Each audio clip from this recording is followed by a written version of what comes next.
All right. Well, I appreciate all our attendees joining us today to talk about 5 tips for optimizing your brand, especially at the local level.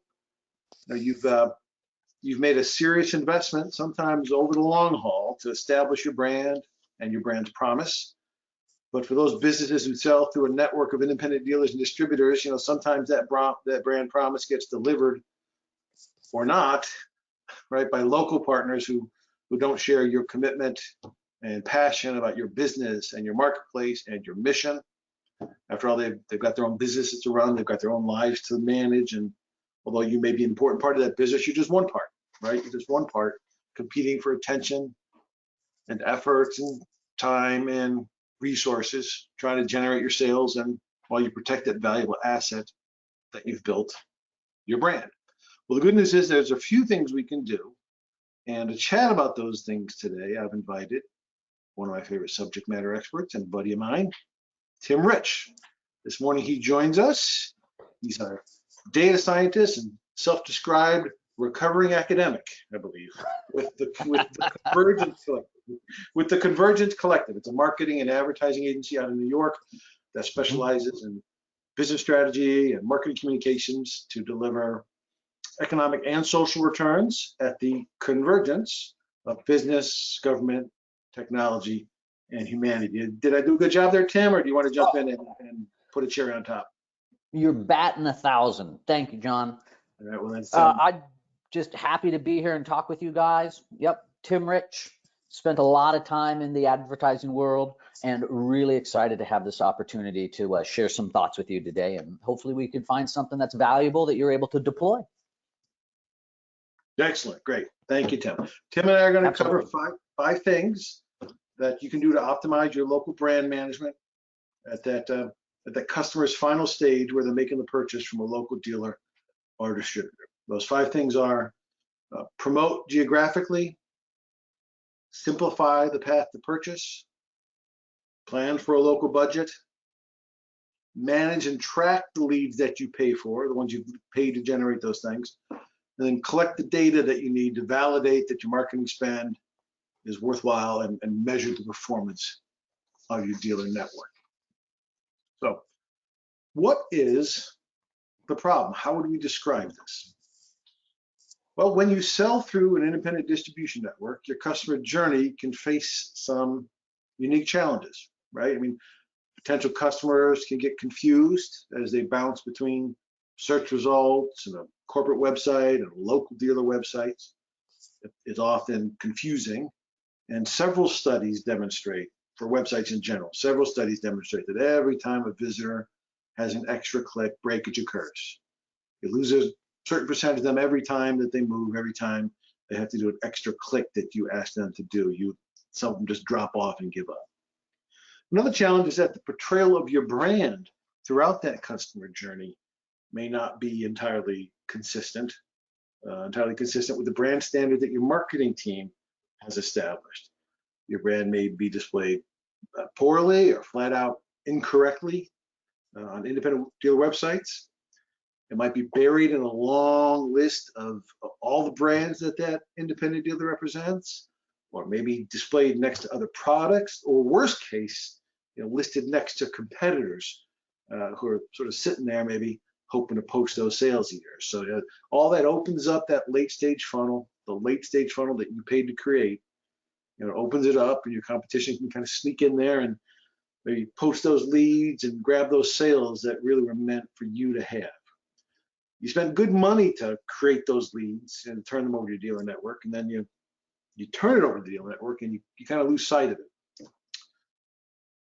More broadly speaking, I think there's an accepted truth in the world of sales and marketing, and that is that understanding why customers buy is the most important aspect of any sales engagement. But there's another consideration, another dimension, just as important to understand, and that is how your customers buy. Everything, the customer experience as he's purchasing your goods and services, from the online research to the greeting at the local store to the fulfillment of that order, all that influences their willingness to make that purchase. Now, I know that's especially absolutely true for me personally, as a sales and marketing professional. I'm constantly boring my family whenever we shop, offering color commentary on how well the business has designed its processes, whether the salesman's got game or not, what they're doing well, what they're screwing up.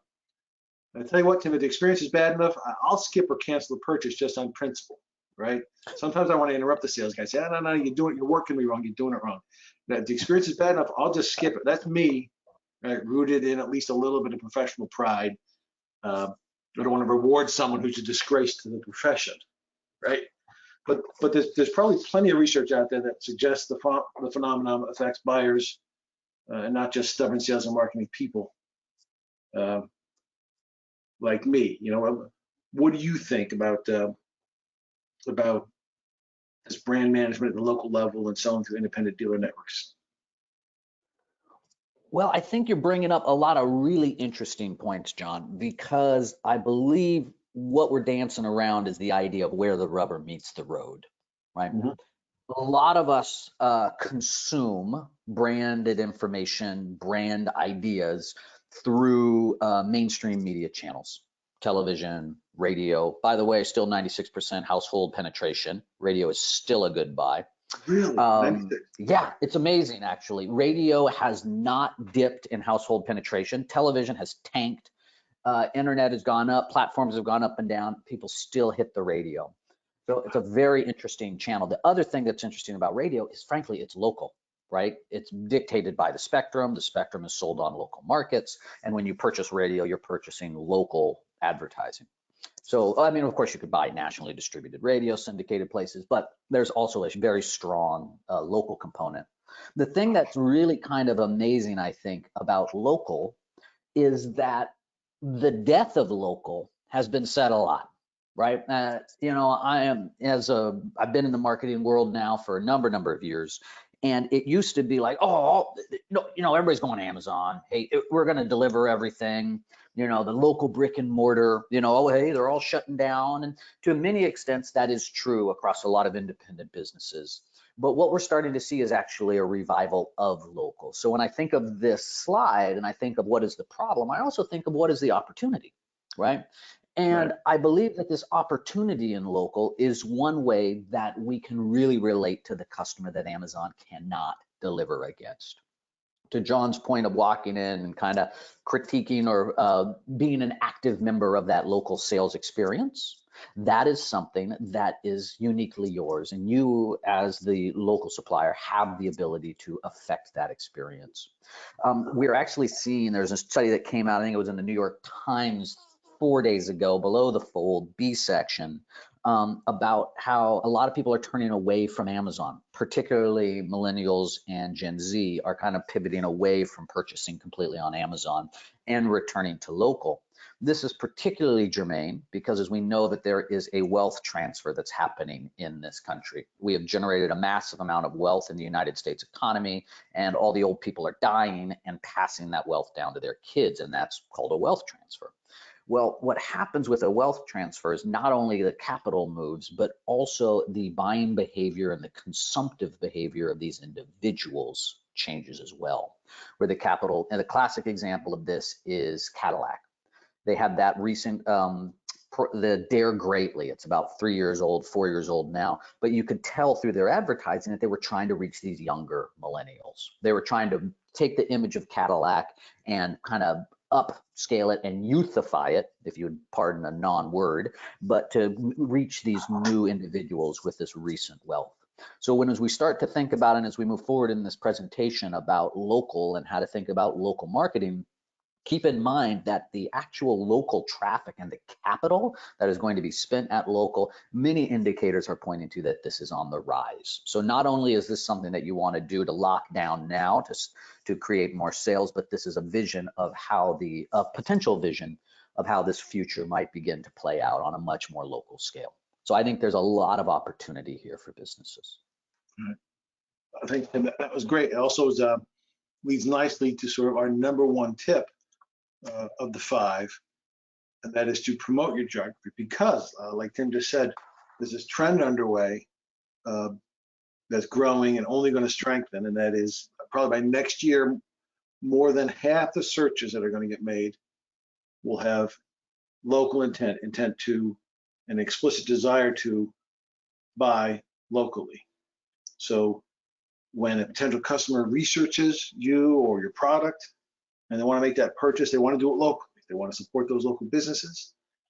And so, Tim, like you said, it's really, it's a challenge, yeah, but it's an opportunity, fantastic opportunity for the manufacturer who's got a credible local presence and who can direct that shopper to a convenient location to complete the transaction. It's an enormous competitive edge. It can really work for your advantage as long as you are designing the customer journey and managing that customer journey so that it supports your brand, so that it converts those leads that you paid to generate and strengthens the relationship with your dealer network.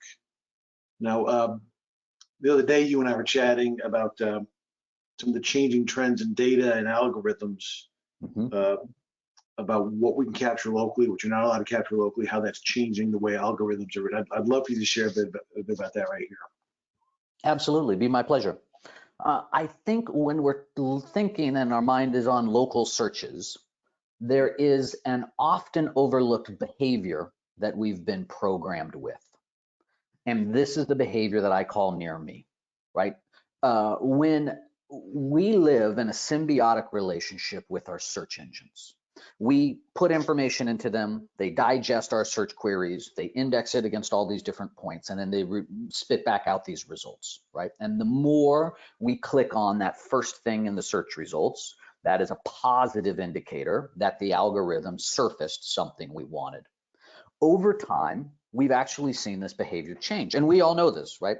Imagine back in the day when you'd go to the library and you would be in the card catalog and you'd be moving through and you would find the wrong thing and the card would say, see also blank. And then you move to that spot in the card catalog, right? That is the way that search engines used to work. 5, 6, 7 years ago, it was functionally the see also approach, right? What we've started to do is we've actually started to either, I don't know whether we are being trained or we are training it, and perhaps it's irrelevant which way the learning is going with this algorithm, but this idea of near me, I find myself using it all the time, right? Taco shop near me, right? Shoe store near me. And when we talk about local intent, this stat here of 46% of searches last year had local intent, the near me qualifier on the search is one of the aspects that we tag saying, look, local intent, right? That near me is one of these driving factors. We use it all the time. The other aspect of this that's really fascinating is the evolution of the web. Web 1.0 was all of us writing stuff on web pages. Remember the flashing blue lights, the ugly web pages, bunch of cat photos, no UX, no harmony across the platform. And that was amazing. And that was like V1. And everybody was like, oh, this web's amazing. Then came V2, and that's what I call the global village. Everybody looked around and was like, oh, we're interconnected now. We don't need anything. It's a global village. It's all did one happy, giant global family. And we operated on that premise of the web for many years. What we've started to actually evolve out of is rather than the global village, we've started to interact with the web through a series of apps that provide very discrete data functions for discrete needs. Games, clearly, dictionaries, calculators, and maps. Where a lot of local searches have started to surface is not inside the traditional browsers, but in the maps owned by these companies. So to be completely explicit, Google Maps, when you type in tacos, it in effect is doing a tacos near me search, and the pins that are now populated on that map that you plug into your car that you drive, because nobody bothers to memorize directions anymore.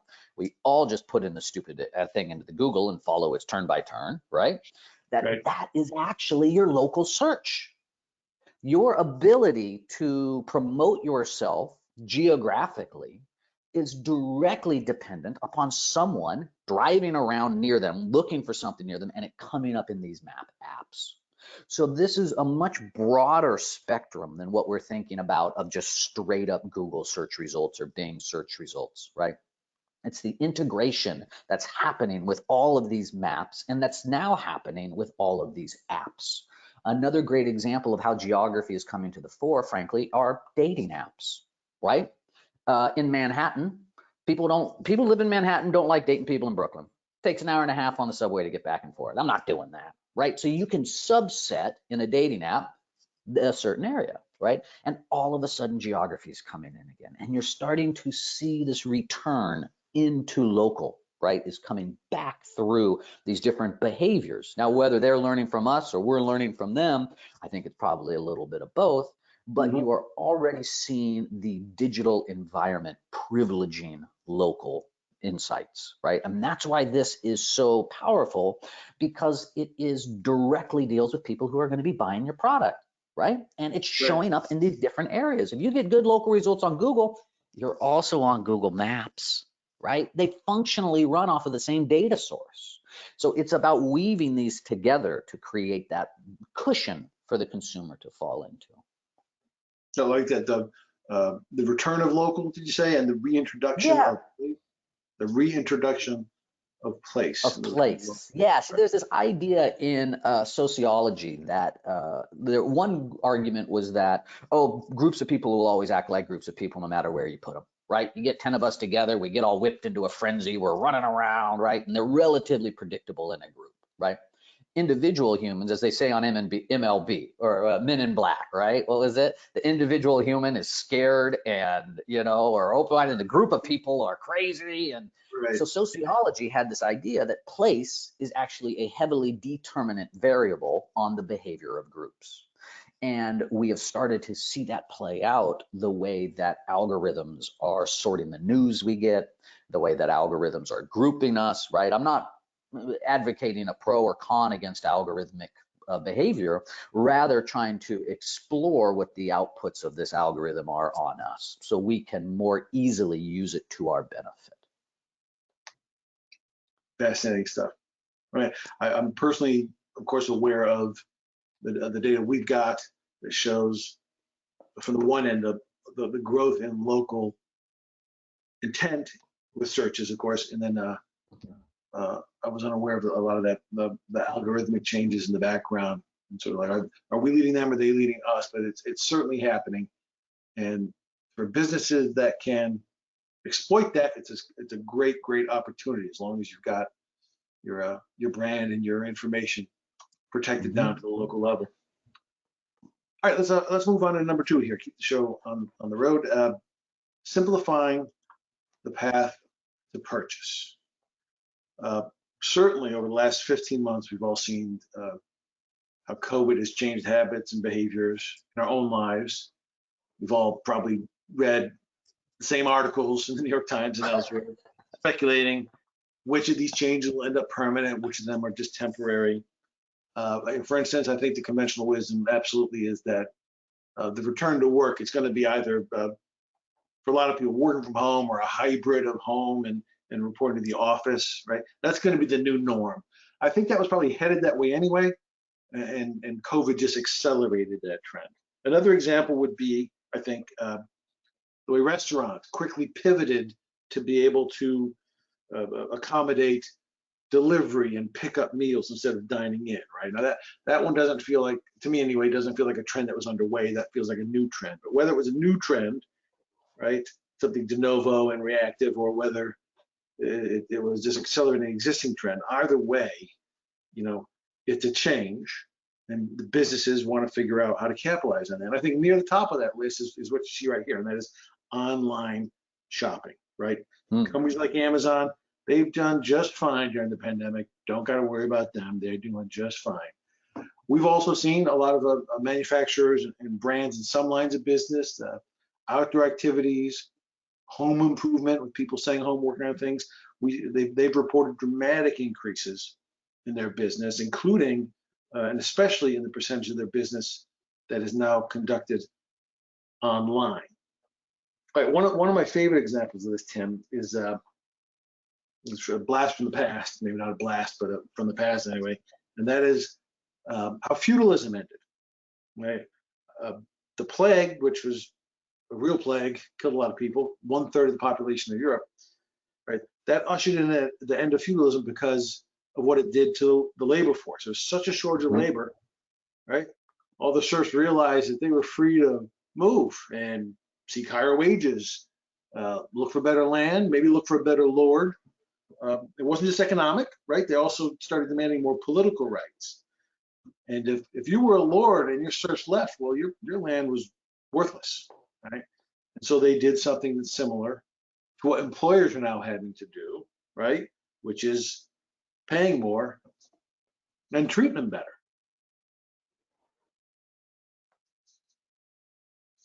And I think you saw some of that in the Dark Ages, reflected in the economic sphere, but also the political sphere. Also, I think you saw that in the arts. That I don't think the people living through the play, I don't think that they were thinking, my goodness, we're in the midst of, once a millennial change. But those who could figure out something's changed and that they could be the first ones to act on that, they were the first ones to be able to profit from those circumstances. I think what you're pointing to, John, which is really fascinating to me, is the idea of social currents outside of us that affect our daily behavior, right? Because when we're thinking about ultimately selling a product or talking about the product benefits of something, those conversations that we have with consumers live within the social current, right? They don't live outside of it. We might not talk explicitly about COVID-19 or any given topic, but they are absolutely implicit in the zeitgeist, if you will, that's around us.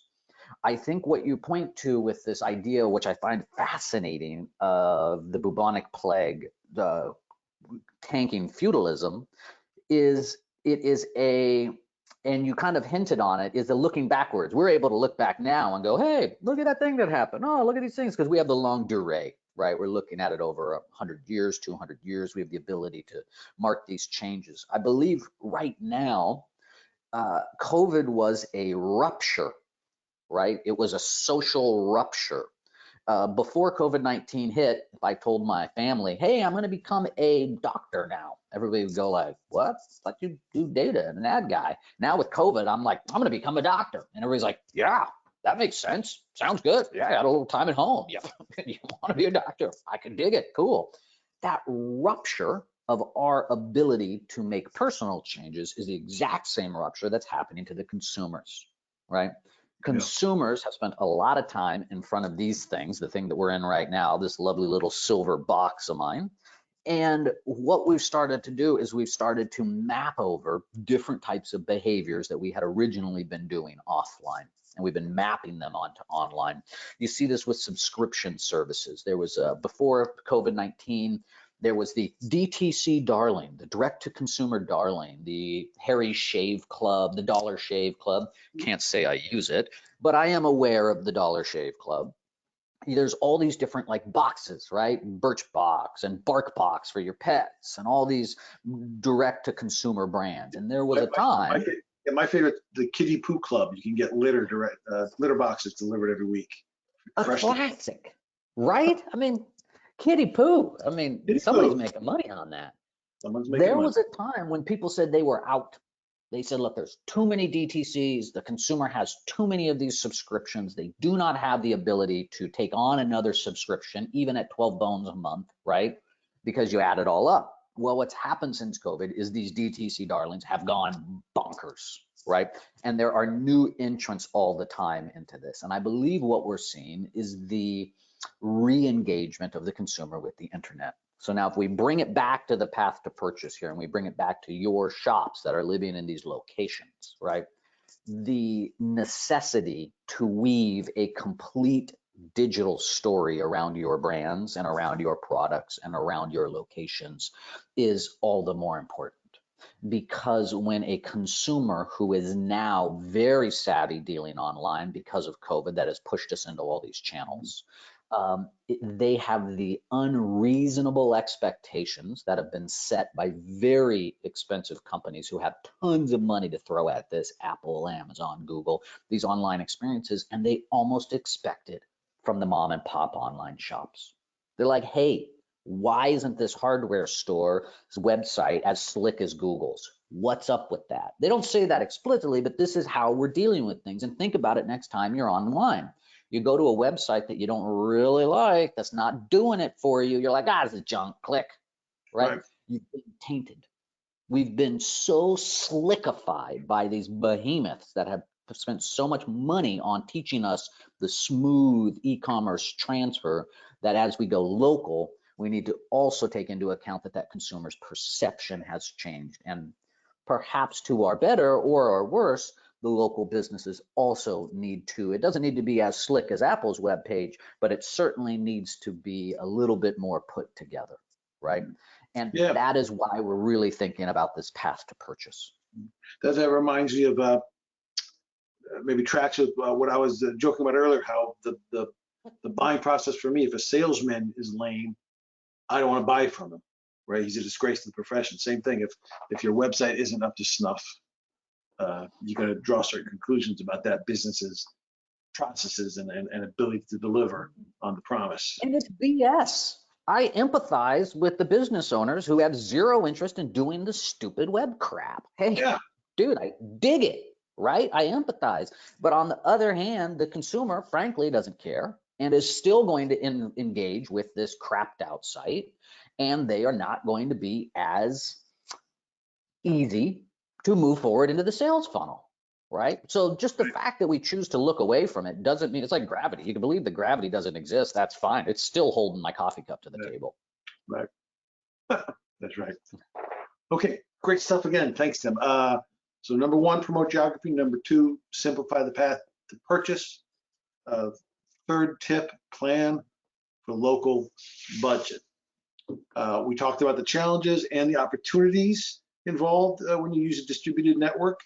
To square that circle, you really got to have engaged dealers. They got to feel as though they've got skin in the game. And that means one way or the other, brands have to find a way to allocate some portion of their marketing budgets to local marketing efforts. And in many cases, they probably also have to convince their local dealer to do the same.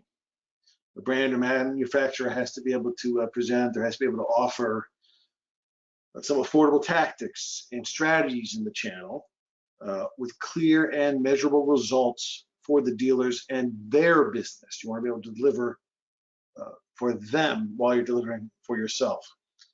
The marketing resources need to be spent locally. They need to be creating local demand. They need to be creating local demand awareness and brand equity for the local dealership, as well as the corporate brand, right?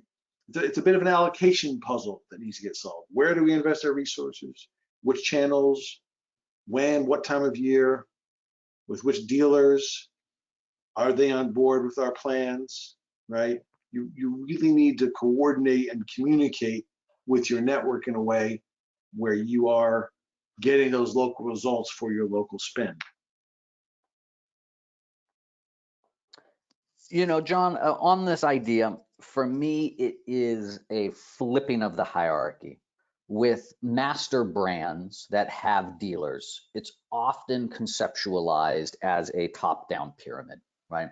And I think a lot of franchisees, for example, in fast service, right? Like Subway, massive franchisee brand, right? McDonald's, massive franchisees. And a lot of that is conceptualized as the master brand has these assets, has this money, has these plans, and they kick it down onto the locals, right? And the franchisees are just taking whatever's at the trough and then dealing with it. I actually think that there's another way to conceptually think about this, and that is bottom up. What about if instead of worrying about this, thinking about it as a puzzle of how little do we give or how much do we give, what about if it is a puzzle of the enablement of your front line of defense, right? Which are these dealers on the brick and mortar stores. And I think that through the vehicle of budgets, because frankly, it's capital and money talks and BS walks, that you have the ability to re-energize local dealers through allocation of budget. Because when there's a top-down allocation, what you're tacitly saying is, I believe in your local business efforts, and I believe in your desire to succeed, and I want you to succeed because we succeed together. And I think that as we start to think about distribution, or when I work a lot with franchisees, I try and build solutions that are perceived as enablement of the franchisees across these points, rather than the control of the franchisees down. And while it's easy for me to sit here on this webinar and tell you, oh, it's about bottom up and, you know, being super groovy, really it is how this money allocation is so profound, where it shows the priorities of the larger master brand. And I think that this is actually not a problem to be solved. I think, once again, it's another opportunity to be engaged, because those folks on the ground do know their local customers. Now, are your products getting the best representation? Maybe not. Are your products, could they be better optimized in certain senses, or certain ways that they're categorized or shown or displayed? Absolutely. But that doesn't mean that that local individual is not without their value to the master brand. And I believe that through assigning local budgets and tracking the way that funds are used, having an open line of communication can actually be an enabler for these brands, because you're sending a signal from the top down that what you do on the bottom matters. Absolutely. Absolutely.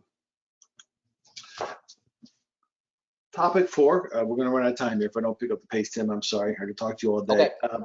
No, I'd love to. Count me in, buddy. So promote geographically, simplify the path to purchase, prepare a local budget, and of course, track everything. The old saw is that you can only manage that which you measure, or you can't manage what you can't measure. And so, as I said, I think at the top of the webinar, you invest all this time, money, and energy, create that lead, turn it over to a network, and then you kind of lose sight of it. In some cases, maybe even it's a black hole. Did it result in some incremental sales for you or not? You really want to be able to track that down to the right level. So it's a bit of an allocation puzzle, but it's also a bit of an attribution puzzle, I think. You know, if I want to be able to prove either to myself or to my boss that the money I just spent actually generated some measurable sales, whether I'm a director of marketing answering to a VP, or CRO answering to a CEO, or CEO answering to a board. You want to be able to say, yeah, we spent X, but we got Y in return. And that's just sort of I think sort of the first step. Am I getting the ROI that I'm interested in? But also over time now, you're amassing data as an asset, right? Now you've got something you can work with, right? Absolutely. And I think, John, and just really quickly, because I know we're running out of time, I believe that this tracking for tracking's sake is the first step in this, but understanding also that you are gaining first-party data, all right, which is now the gold standard with the California Data Protection Act and the European laws around data protection, and the United States writ large is going to roll out data protection sooner or later, right? Really what you're building is a first-party data set, and that actually becomes a business asset that if there is a merger or acquisition or seeking capital, it is a straight-up quantifiable asset that helps you in all of those scenarios. So you get more than tracking, you also start building a long-term asset. Right, absolutely. Distinct growing advantage, this first-party data. Absolutely.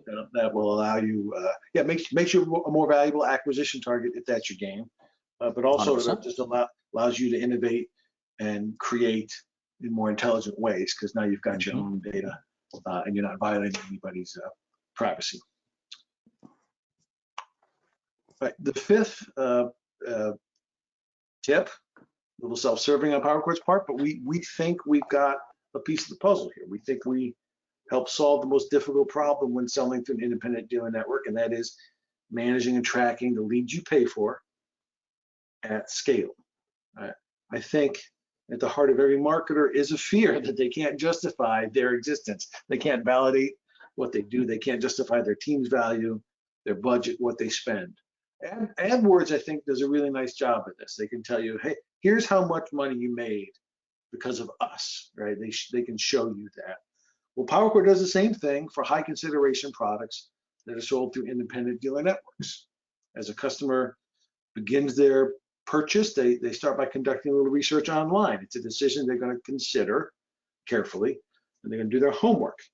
then they're gonna click on an ad at some point or fill out a web form, and they're gonna wanna find a local business to support.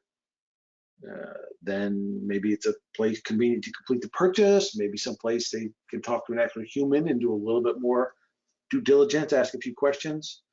And sometimes after the sale, get a little service and support. You want to find that local dealer. PowerChord helps you manage that journey, helps ensure that you get the measurable sales from those leads you paid for. Our customers and their participating dealers have all seen ginormous increases in the number of leads they receive and the number of those that they can convert into a sale, right? So you, at some point or another, you are doing marketing for your product. Now, we like to say we're agnostic about that. We like to say that the digital marketing is the fuel that makes our high performance engine purr. We do that marketing for some folks. Some folks do it internally with their own marketing department. Sometimes they ask us to work with an agency. We can do all of those things. But at some place, someone somewhere is doing that marketing. And whenever that customer reacts or responds, they click on some version of learn more. They go to a dealer locator, they find that local option, then they go to a landing page, which is dedicated to just one brand, your brand at that dealer's location. And it's designed specifically to capture the lead. Don't let them wander off or get distracted or bump into a competitor, right? Or losing interest in general. You want to control that customer journey, keep them in your funnel. The dealer is immediately notified both by an email and a text that he's got a new lead. And we've learned that piece is essential because the number one factor for whether that lead gets converted into a sale for you is how quickly your dealer engages with that prospect, right? That customer is essentially raised his hand saying, I'm ready to buy, right? If you're a fan of Glengarry Glen Ross, right? Those are the Glengarry leads. You want to get right on those, right? It's not just the dealer who's notified of the new lead. Our command center portion of the application aggregates all the leads in your dealer network and allows brands and manufacturers to assess the overall performance. So if you generate 10 leads for a dealer into Topeka, you'd like to be able to see that you at least got 6 or 8 sales out of that dealership, right? And if you've got a big network, some of our customers generate thousands, tens of thousands of leads. Well, they want to see that they're getting thousands or hundreds of sales from those leads just as well. We can integrate with CRMs like HubSpot and Salesforce.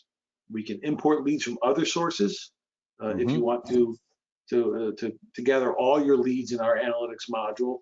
You know, you don't just have to limit yourself to the ones you're generating via our landing pages. That too is really, really easy. I think we lean into some of these trends that we've been talking about for the last 40 minutes. I think the thing for me that the PowerChord solution is particularly focused on and delivers is for your local dealer. That is, there's nothing new to learn, right? You're not bringing on something that everybody now has to take their free time to figure out how to click through the menus and all that crap, right? This works with your existing systems of Salesforce. This works with your existing systems of HubSpot. This is not about another platform that you now have to socialize, make sure people are using, educate on, all of that hooey. And for the local dealer, that doesn't feel very good, right? They don't have time for that. They're trying to move some product here, your product. And so one of the things that really makes me excited about the PowerChord solution is its ability to almost be a seamless layer on top of these existing systems so that you receive all of the benefit of the lead management and the lead acquisition and the lead follow-up without all of the hassle of having to learn on yet another new system. Exactly right. Well said. Thanks for that plug. I think my pleasure. I think it's a good thing. Yeah, we're technically at 11:45, but we started 5 minutes late, so perhaps we can ask our attendees to indulge us for 5 more minutes in case there's any questions out there. We can do our best to answer them. Let me go look here.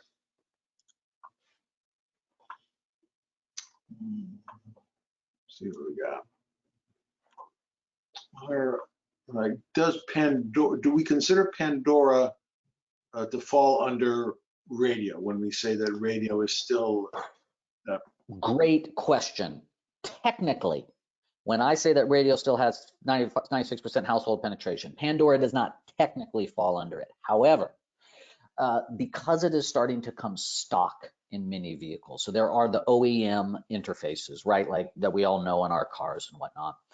Pandora has done a lot of work to get into these OEM interfaces. And in that sense, it's beginning to operate like local. That is in the vehicle. Here's my thing, press the button, it's on. The statistic itself actually is created on Spectrum Airwave radio, so not Pandora for the statistic, but I tend to treat it and think of it as local radio. And the geofencing capabilities of Pandora allow you to focus really specifically on certain areas. We've done a number of projects where we'll create a geofence where a vehicle passing through next to a mall, next to an auto center, next to a business A will spark a Pandora ad. And we've seen really, really great transition off of those ads because they are like, oh, there's the auto mall. Hey, there's an ad for the auto mall. Boom, bip, right? And so I really, really love addressable radio. I think it is a great medium. Also, dirty cheap. Oh, yeah? Yeah, in the grand scheme of things, addressable radio for the amount of ears that you're getting, the specificity of the message and the able to tune it and like really harmonize it is excellent. Excellent deal. Great question, great answer. Thank you. Next question. What do you see as the future of the lead?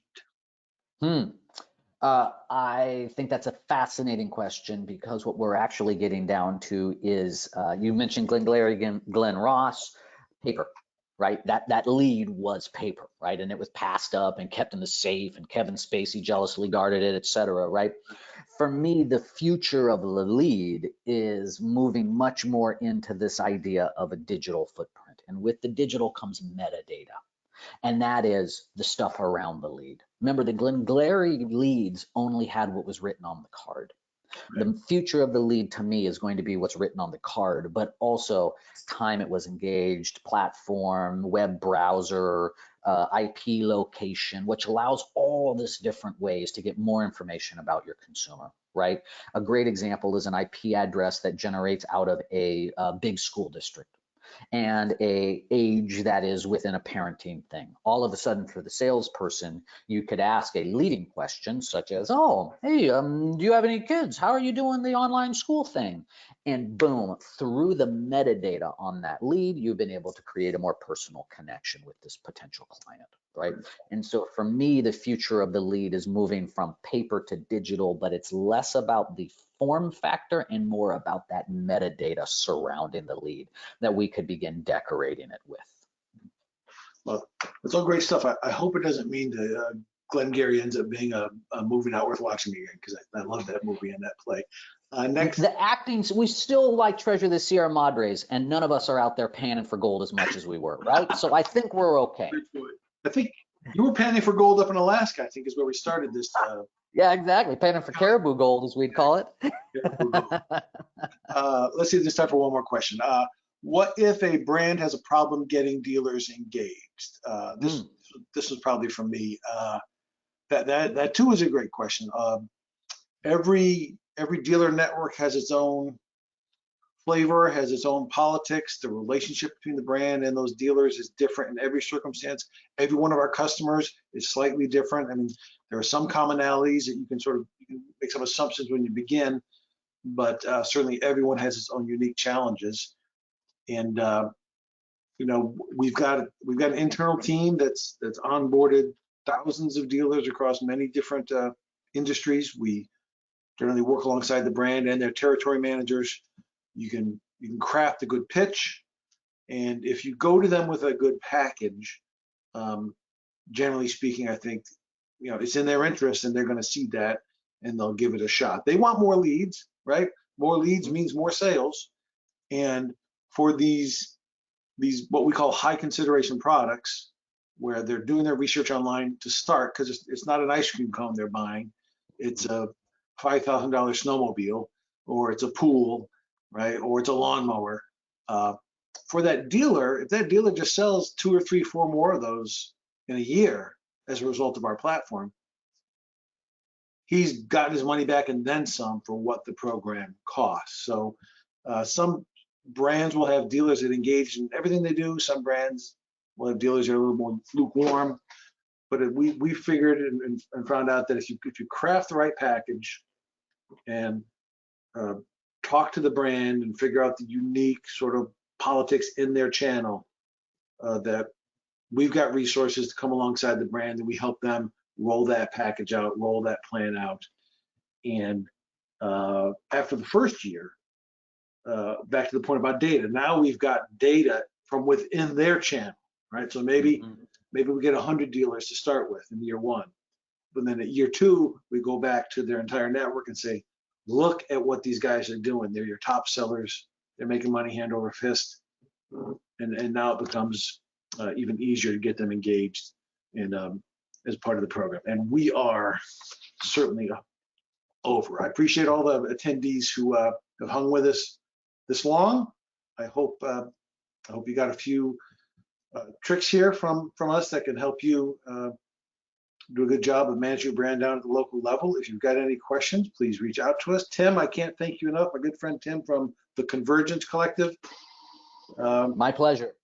It was always a delight talking to you, and nice to do one of these webinars. Let's do another one again soon. That sounds great. I love what you guys got going at PowerChord, so it's always a pleasure to come and speak with you guys. You got a powerful platform and a really dynamic solution, so it's an easy talk. Great. Well, thanks a lot for that, Tim. We love you guys too. Absolutely, friends. All right. Have a great week. We'll talk to you later.